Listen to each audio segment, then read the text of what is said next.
नमस्कार दोस्तों, खेत किसान झुंझुनू में आपका बहुत बहुत स्वागत है और मेरा नाम है सुरेश सिहाग।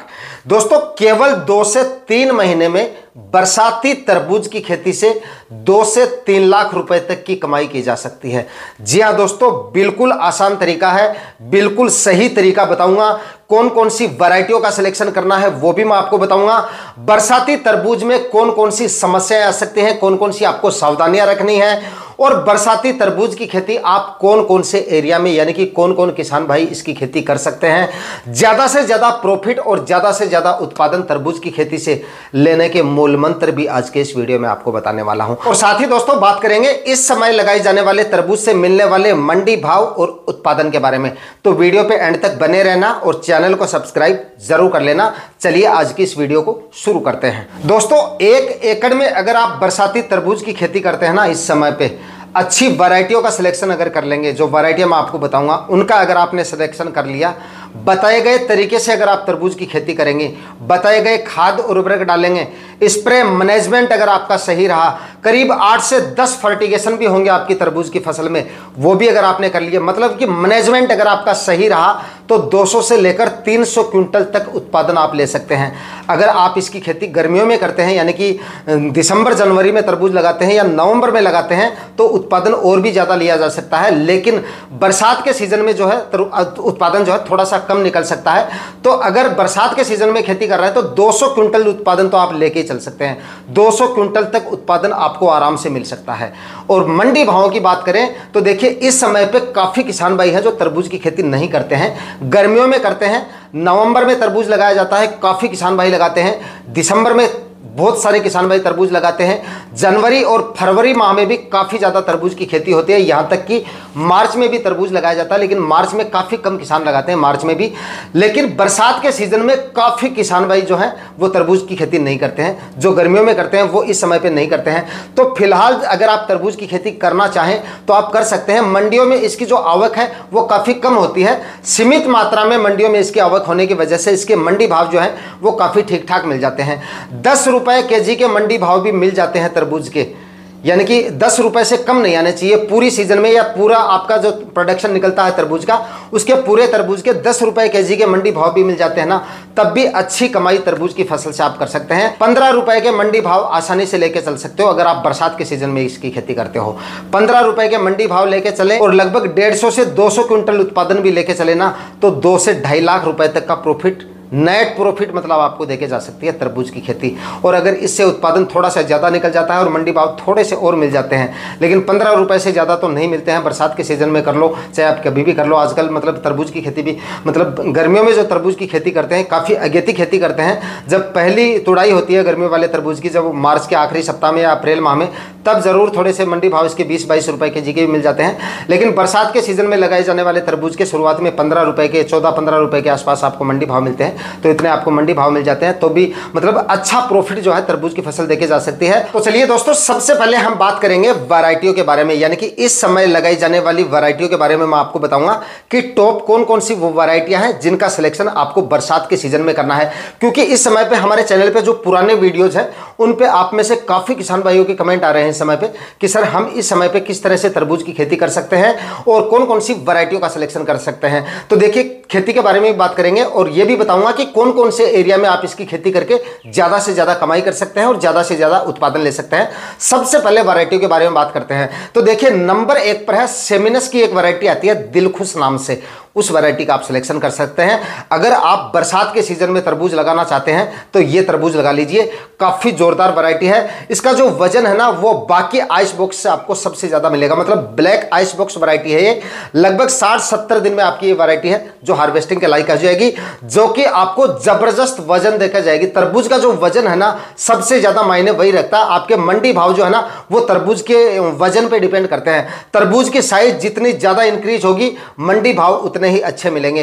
तरबूज की साइज जितनी छोटी होगी मंडी भाव आपको उतने ही कम मिलेंगे। तो इसकी जो साइज है ना वो बाकी वैरायटियों से सबसे अलग है, यानी कि काफ़ी अच्छी साइज मिल जाएगी, लगभग 5 से लेकर 6-7 केजी तक की इसकी साइज मिल जाएगी। और ब्लैक आइस बॉक्स की जो साइज 5 केजी तक जो तरबूज चला जाता है ना उसके काफ़ी ज़्यादा मंडी भाव मिल जाते हैं। हालांकि 3 केजी का जो तरबूज होता है ना, 3 केजी या 3 केजी से ऊपर जो तरबूज चले जाते हैं उनकी मार्केट वैल्यू सबकी अच्छी मिलती है, लेकिन ये तो 5 केजी तक जा रहा है, 5 से 7 केजी तक की आपको इसकी जो वजन है वो मिल जाएगा। और इसके फल की जो गुणवत्ता है वो भी काफ़ी अच्छी है, और छिलका मोटा होने की वजह से ट्रांसपोर्टेशन में और इस समय पे लगने वाले दाग धब्बे या फिर ज़्यादा ह्यूमिडिटी वगैरह होने की वजह से तरबूज की क्वालिटी में कोई प्रभाव नहीं पड़ेगा। तो इस समय पे सेमिनस की दिलखुश वैरायटी का आप सिलेक्शन कर सकते हैं, काफ़ी जोरदार और काफ़ी अच्छी वैरायटी है। उसके बाद में सेमिनस की ही माधव वैरायटी आती है, उसका भी आप सिलेक्शन कर सकते हैं, लेकिन माधव का जो वजन है वो थोड़ा सा कम बैठता है, तो आप दिलखुश लगा लीजिए। दिलखुश नहीं मिलता है तो माधव का सिलेक्शन कर सकते हैं। उसके बाद में एक वैरायटी और बता देता हूं मैं आपको, वो भी काफ़ी शानदार वैरायटी है, मतलब ज़्यादा ह्यूमिडिटी और ज़्यादा मतलब ट्रांसपोर्टेशन के लिए ये वैरायटी भी काफ़ी शानदार है। सागर सीड की सागर किंग वैरायटी, आप इसका भी सिलेक्शन कर सकते हैं, ये भी काफ़ी शानदार और काफ़ी अच्छी वैरायटी है। बाकी आपको एक जानकारी और दे दूं, ज़्यादातर जो वैरायटियां हैं तरबूज की आजकल जितनी भी हाइब्रिड वैरायटियां हैं उनकी खेती आप 12 महीने तक कभी भी कर सकते हैं। बाकी आप देख लीजिए आपके एरिया में ज़्यादा वैरायटियां कौन सी चलती है, उनका भी सिलेक्शन कर सकते हैं।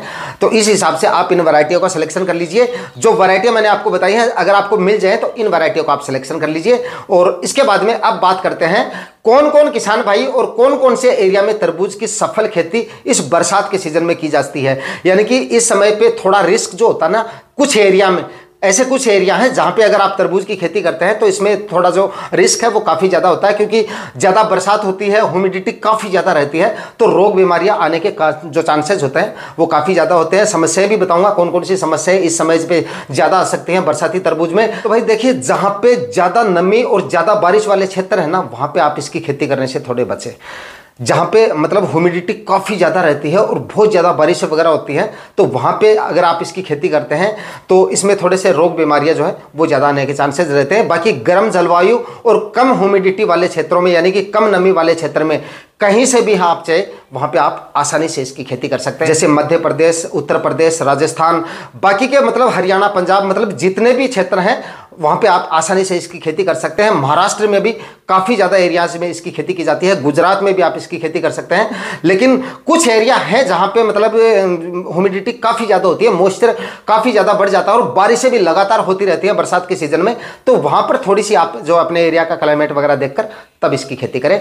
बात करते हैं ज़मीन की तैयारियां और ज़मीन कैसी होनी चाहिए ज़्यादा से ज़्यादा उत्पादन लेने के लिए। तो देखिए, मोटी जो ज़मीन होती है ना, जैसे रेतीली मिट्टी, दोमट मिट्टी, इस तरह की जो ज़मीन होती है तरबूज की खेती के लिए सर्वश्रेष्ठ मानी जाती है। ऐसी भूमि में आप इसकी खेती कर सकते हैं, लेकिन जल भराव वाली भूमि नहीं होनी चाहिए।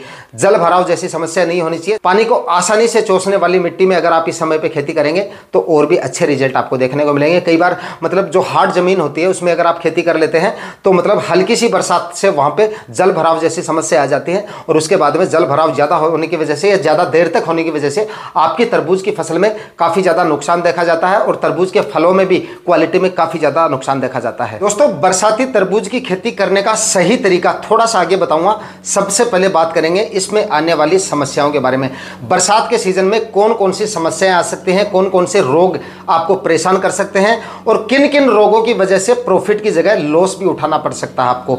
तो देखिए, बरसात के सीजन में अगर आप तरबूज की खेती कर रहे हैं तो एक समस्या सबसे ज़्यादा देखी जाती है और वो है विल्ट की समस्या, यानी कि फफूंद जनित रोगों का प्रकोप इसमें काफ़ी ज़्यादा हो सकता है। अगर आप बरसात के सीजन में तरबूज की खेती कर रहे हैं तो अगर कई बार ज़्यादा बारिश वगैरह 4-5 दिन तक लगातार बारिश होती है, धूप वगैरह नहीं निकलती है और ह्यूमिडिटी इतनी ज़्यादा बढ़ जाती है कि प्लांट में आपके चाहे किसी भी तरह की सब्जियां हों उनमें काफ़ी ज़्यादा रोग बीमारियों का अटैक हो जाता है। लेकिन तरबूज की फसल में विल्ट की जो समस्या आती है बरसात के सीजन में वो काफ़ी ज़्यादा परेशान कर सकती है।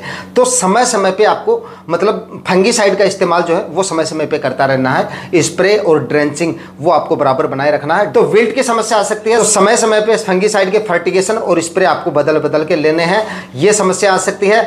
दूसरा, इसमें जो है रस चूसने वाले कीटों का प्रकोप हो सकता है, यानी कि व्हाइट फ्लाई जो है उसका प्रकोप भी आपको काफ़ी ज़्यादा देखने को मिल सकता है। तो इसके लिए समय समय पे बदल बदल के इंसेक्टिसाइड का भी आपको इस्तेमाल करना है। शुरुआत में 17.8% में जो इमिडाक्लोप्रिड आती है उसका आप इस्तेमाल कर सकते हैं। थाइमाथोक्सम 25% में आती है, उसके बाद में आप ये ले सकते हैं। उसके बाद में इमिडाक्लोप्रिड 70% में आती है, उसका आप इस्तेमाल कर सकते हैं। इस तरीके से बदल बदल के आप इंसेक्टिसाइड का इस्तेमाल करेंगे तो आपकी फसल में रस चूसने वाले कीटों का प्रकोप आपको देखने को नहीं मिलेगा। ये सावधानी आपको रखनी है।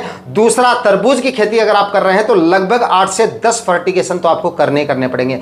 एनपीके खादों के समय समय पे तरबूज की सही अवस्था पे सही फर्टिगेशन अगर आप लेके चलेंगे तभी तरबूज की फसल से ज़्यादा उत्पादन लेंगे। और बरसात के सीजन में अगर तरबूज की खेती कर रहे हैं तो ऐसी भूमि का आपको चुनाव करना है। अब जमीन की तैयारियों की और जमीन के बारे में बात कर लेते हैं। ऐसी भूमि का आपको चुनाव करना है जो जहां पे जल भराव जैसी समस्या बिल्कुल नहीं होनी चाहिए। जमीन की तैयारियों का विशेष तौर से ध्यान रखना है, वरना बरसात के सीजन में जल भराव जैसी समस्या आएंगी और जल भराव जैसी समस्या आएंगी तो आपकी तरबूज की फसल में विल्ट की समस्या आनी है। यह समस्या आ गई तो पूरी फसल रातों रात आपकी पूरी फसल बर्बाद हो सकती है, खत्म हो सकती है। तो मतलब विल्ट की समस्याओं के बारे में मैंने पहले बता दिया आपको। अब सावधानियां आपको रखनी है। फर्टिगेशंस, स्प्रे और आपको जो ड्रेंचिंग फंगीसाइड पे मतलब पूरा आपको ध्यान रखना है। मैनेजमेंट आपका अच्छा होना चाहिए और जल भराव जैसी समस्याएं बिल्कुल भी नहीं होनी चाहिए। बेड बना के 6-6 फीट की दूरी पे बेड बनाएं, 6 फीट से कम दूरी ना रखें और 1-1 फीट की दूरी पे आपको सीड शोविंग करनी है। कम से कम 4 बार कल्टीवेशन करें जमीन का, कम से कम। और जमीन की तैयारियां ऐसे समय पे करें जब बारिश वगैरह ना हो रही हो। मतलब बारिश हुए जब 4-5 दिन हो जाए तब आपको जमीन की तैयारियां शुरू करनी है। मतलब धूप के दौरान अगर जमीन की तैयारियां करेंगे तो आपकी जमीन की तैयारियां भी काफी ठीक होंगी और रोग बीमारियां भी आपको कम देखने को मिलेंगी और बेड की तैयारियां भी काफी अच्छे से हो जाएंगी। मतलब बेड प्रिपरेशन का कार्य भी काफी अच्छे से होगा। 6-6 फीट की दूरी पे बेड बनाए, 25 माइक्रोन की प्लास्टिक मल्च लगा के और उसके बाद में 1-1 फीट की दूरी पे आपको सीड शोविंग करनी है। दोस्तों, तरबूज की बुआई से पहले डाले जाने वाले खाद उर्वरक कम से कम 4 से 5 ट्राली सड़ी हुई गोबर की खाद आपको डालनी है। गोबर की खाद की कमी होगी तो आपको तरबूज की साइज अच्छी नहीं मिलेगी। जहाँ पे आपको अगर अच्छे से खाद उर्वरक डालेंगे, रासायनिक खाद उर्वरक भी बताऊंगा वो भी डालने हैं। अगर अच्छे से खाद उर्वरक डालेंगे तो आपको अच्छी साइज मिलेगी, वरना अगर खाद उर्वरक ठीक से नहीं डालेंगे, मतलब बेसल डोज में आपने कमी छोड़ दी तो जहाँ पर तरबूज की साइज आपको 5 kg की मिलनी थी वहाँ पर 2 kg की तरबूज की साइज रह जाएगी। उत्पादन में भी कमी और मंडी भाव में भी कमी, क्योंकि तरबूज की साइज अच्छी नहीं होगी तो आपको मंडी भाव भी नहीं मिलेंगे। तो 4 से 5 ट्राली सड़ी हुई गोबर की खाद डालें जमीन की तैयारियां शुरू करने से पहले। वो तो चाहे आप अभी डाल के छोड़ दो ताकि और भी अच्छा रहेगा आपका। जो गोबर में कहीं पर अगर कच्चापन वगैरह भी है या ठीक से सड़ा नहीं है तो अब आप बारिश वगैरह हो गई है तो आप अब गोबर की खाद डाल दीजिए और एक कल्टीवेशन करके छोड़ दीजिए। जब आपको बुआई करनी हो तब तक आप उसको पड़ा रहने दें, क्योंकि 1-2 बार बारिश हो जाएगी तो गोबर की खाद भी आपकी अच्छे से तैयार हो जाएगी। तो ये गोबर की खाद आप डाल दीजिए और उसके बाद में मतलब 50 kg इसमें आप डीएपी खाद ले लीजिए और करीब 80 kg एसएसपी यानी कि सिंगल सुपर फास्फेट आपको लेना है, 30 kg म्यूरेट ऑफ पोटाश लेना है और 20 kg यूरिया खाद आपको लेना है, 500 ग्राम कार्बनडाजिम 50% वाला फंगीसाइड। आखिरी कल्टीवेशन से पहले सभी खाद उर्वरक और फंगीसाइड को मिक्स करके डाल दीजिए और उसके बाद में 6-6 फीट की दूरी पर बेड बना लीजिए। तरबूज की बुआई करने का सही समय यानी कि बरसाती तरबूज की बुआई करने का एकदम सही समय, तो देखिए बरसाती तरबूज की खेती अगर आप इस समय करना चाहते हैं तो फिलहाल एकदम परफेक्ट समय है। लेकिन रुकिए, अभी आपको बारिश का हाल देखना है, उसके बाद आपको बुआई करनी है। फिलहाल समय सही है, बुआई आप भले ही कल ही कर सकते हैं और ये बुआई आपको मतलब अगस्त तक आप कभी भी कर सकते हैं, लेकिन जितना जल्दी करेंगे रेट उतने ही आपको ठीक मिलेंगे। अगस्त तक, अगस्त के बाद में अगर बुआई करेंगे तब आपको मंडी रेट भी अच्छे नहीं मिलेंगे और बाद में उत्पादन में भी कमी आ सकती है, क्योंकि बाद में ठंड वगैरह पड़नी शुरू हो जाती है, टेम्परेचर काफ़ी कम हो जाते हैं ना, तो उसके बाद में तरबूज की जो डिमांड है मंडियों में वो काफ़ी कम हो जाती है।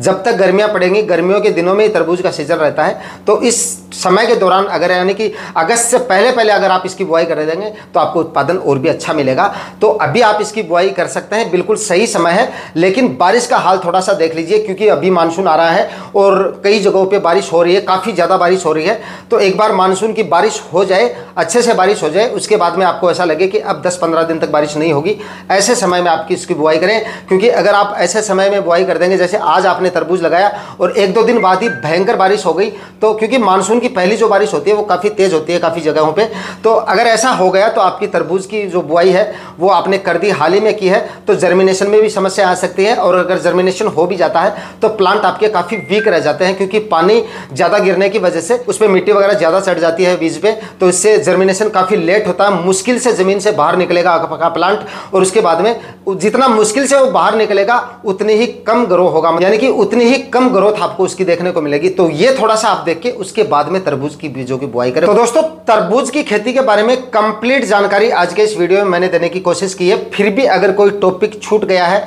या कोई ऐसी चीज छूट गई है जो आपको जानना जरूरी है, तो कमेंट सेक्शन में आप संपर्क कर सकते हैं, मैं जवाब दे दूंगा। अदरवाइज आप इंस्टाग्राम पे भी मैसेज कर सकते हैं, वहां पर भी मैं आपको जवाब देता रहता हूं। आज के वीडियो में इतना ही, मिलते हैं किसी और वीडियो में नए टॉपिक के साथ, तब तक के लिए जय हिंद, वंदे मातरम।